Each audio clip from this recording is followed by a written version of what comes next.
కాళ్ళు చేతులు సక్రమంగా ఉన్నా ఇతరుల మీద ఆధారపడేవారు ఎందరో ఉన్నారు. దివ్యాంగురాలైన ఎవరి మీద ఆధారపడకుండా ఎంతో మంది వృద్ధులకు అండగా నిలుస్తున్నారు విజయవాడకు చెందిన దుర్గా. మనుషులుగా పుట్టినందుకు చుట్టూ ఉన్నవారికి మనవంతు సాయం చేయాలనే సదాశయంతో దుర్గా వృద్ధాశ్రమాన్ని నెలకొల్పారు. మాతృదేవోభవ పేరిట వృద్ధాశ్రమంలో 5 ఏళ్లుగా వృద్ధులకు, అనాథలకు అండగా నిలుస్తున్నారు. తన ప్రయత్నానికి ఎంతో మంది దాతలు సహకరిస్తున్నారని తెలిపారు. ఆ రోజు మేము స్టార్ట్ చేసిన ఉన్నప్పుడు ఒక్క మనిషితోనే ఒక మామతోనే ఈ రోజు 2024కి మా దగ్గర 30 మంది ముసలులు అనాథలు ఉన్నారు. కొంతమంది పిల్లలు ఉన్నవాళ్ళు ఉన్నారు, కొంతమంది ఎవరు లేని వాళ్ళు కూడా ఉన్నారు. మనకి ఫండ్స్ అంటే దాతలేసే ప్రజలు మేమంతా మేము సాయం చేయగలం, మీకేం కావాలని స్పందించిన వాళ్ళు ప్రజలే. దాతలు ఇచ్చిన డబ్బులతో భోజనాలు, పుట్టినరోజులైనా పెళ్లి రోజులైనా దాని ద్వారా వచ్చిన డబ్బులే భోజనాలకి వాటికి ఉపయోగిస్తున్నాం. మానవ జన్మ ఎత్తినాక మన వంతు సాయం ఏదో సొసైటీకి చేయాలి. అది నేను ఎంచుకునేది ఏంటంటే ఓల్డ్ ఏజ్ పెద్దవాళ్ళకి ఏదో ఒకటి మన వంతు సాయం ఏదైనా చేయాలి. వృద్ధాప్యానికి వచ్చిన తర్వాత కని పెంచిన పిల్లలు పట్టించుకోకపోవడంతో ఆశ్రమంలో చేరామని కొందరు వృద్ధులు తెలిపారు. కడుపున పుట్టిన పిల్లలే సరిగా చూసుకోని తమను దుర్గా అమ్మలాగా ఆదరిస్తోందని ఆశ్రమంలోని వృద్ధులు చెబుతున్నారు. చాలా బాగా చేస్తున్నారండి, ఏమీ ఇంత కూడా లోటు లేదు. చాలా బాగా చూస్తుంది.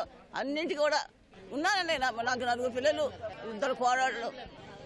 బాగా చూస్తుంది. అమ్మ కూడా బాగా పరిచయం అయ్యారు. మీ అమ్మ అనిపిస్తుంది, మాకు చిన్నదైనా తల్లిలాగుంది కదా అని అమ్మ అనిపిస్తాను. బాగా చూస్తానండి. నేను మా వాళ్ళు ఎవరు లేరు నాకు. మా చెల్లెళ్ళు మా అక్కలే ఉన్నారు నాకు చూస్తానికి. బందర్ నుంచి వచ్చాను.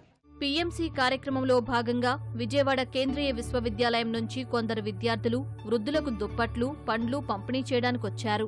ఈ తరుణంలోనే వృద్ధులతో మాట్లాడి వారి బాధలు, కష్టాలు విని కన్నీళ్లు పెట్టుకున్నారు. తాము తమ తాతలు, అమ్మమ్మ, నాన్నమ్మలను మంచిగా చూసుకుంటామని చెప్పారు. పీఎంసీ ప్రోగ్రాం కింద కేంద్రీయ విద్యాలయం నెంబర్ 1 విజయవాడ నుంచి మా 11వ తరగతి పిల్లలను తీసుకుని వచ్చాం. వీళ్ళకి మానవత్వం అనేది ఏంటో తెలియజేయాల్సిన అవసరం ఏర్పడింది. అంటే మామూలుగా ఇవాళ ఉన్న జీవితం మెకానికల్ జీవితం. పొద్దున్నే లేచామా, స్కూల్కి వెళ్ళామా, చదివామా అనే దాని మీద. అయితే ఈ విషయాన్ని పిఎంసి దాంట్లో ఏం చేశారంటే కమ్యూనిటీ డెవలప్మెంట్ అని ఒక ప్రోగ్రాం పెట్టారు. ఆ నేపథ్యంలో భాగంగా పిల్లల్ని ఓల్డ్ ఏజ్ హోము, ఆర్ఫన్ ఏరియాలకి తీసుకువెళ్ళి అక్కడున్న వాళ్ళతో వాళ్ళ సాధక బాధకాలు వివరించుకుంటా తాత అవ్వలు అంటే ఎలా ఉంటారు అనేది కూడా చూపిద్దామని ఈ 2 ప్రోగ్రామ్స్ మిక్స్ చేసుకుని వచ్చాం. మా స్కూల్ వాళ్ళు ముఖ్యంగా చదువుతో పాటు ఒకరిని ఎలా ట్రీట్ చేయాలి, ముఖ్యంగా పెద్దవాళ్ళని. ఈ మధ్య అందరూ పెద్దవాళ్ళని వాళ్ళు పెద్దయ్యాక వదిలేస్తున్నారు. ఇప్పుడు ఇక్కడికి వచ్చాక మా నాన్నమ్మ వాళ్ళందరూ గుర్తొస్తారు, తెలుస్తుంది ఒకరితో ఎలా ఉండాలి. సో నాకు అనిపించింది పెద్దయ్యాక అసలు ఇలాంటి పనులు చేయకూడదు, మా నాన్నమ్మని వాళ్ళందరినీ జాగ్రత్తగా చూసుకోవాలి, ఇంకా బయట ఇలా ఎవరైనా ఉంటే వాళ్ళకి సాయం చేయాలి అని తెలుస్తుంది. వీళ్ళందరినీ చూసినాక నాకు అనిపిస్తుంది మా అమ్మమ్మ వాళ్ళని, మా నాన్నమ్మ నేను కోల్పోయాను, మా అమ్మమ్మ వాళ్ళతో ఉంటాను.